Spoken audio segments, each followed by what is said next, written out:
I'm with Tracy at the Hog House in Long Stratton. I just sort of stopped by because I saw some animal cages for sale and I thought they might be useful for hedgehog rescue. And it turns out that Tracy is rescuing lots of hedgehogs. And here's a tiny baby hedgehog.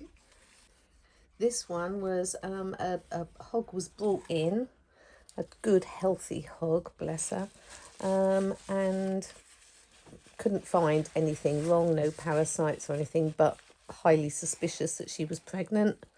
And she had the babies on the 1st of June, took care of them so well.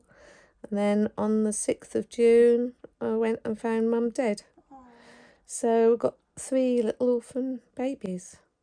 One didn't survive, so they're so tiny. They're so difficult to raise at this age.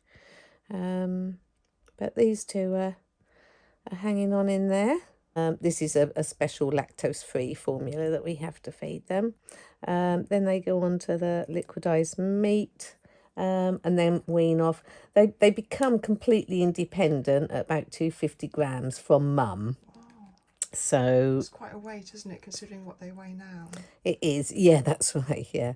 But it's a slow process. Obviously, it's done over the course of a few weeks, about 6 weeks, I guess. The process covers. So it's the middle of June now.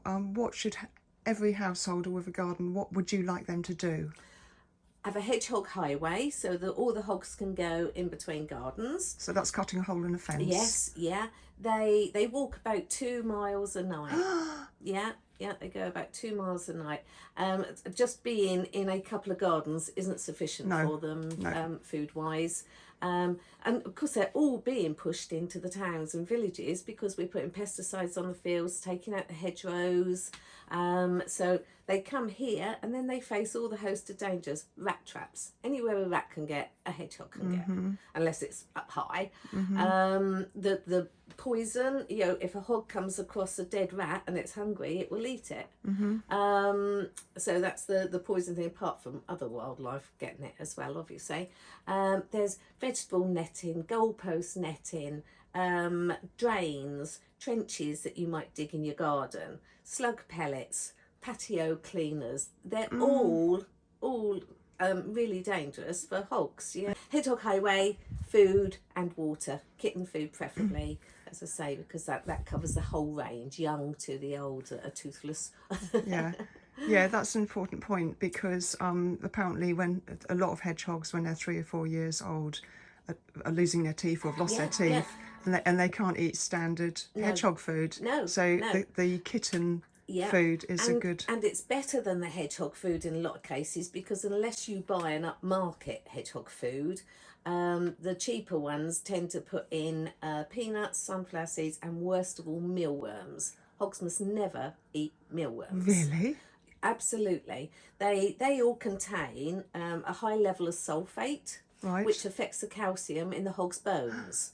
So basically, the hedgehogs get something called metabolic bone disease. And if you Google it, you'll see they just wobble all over the place.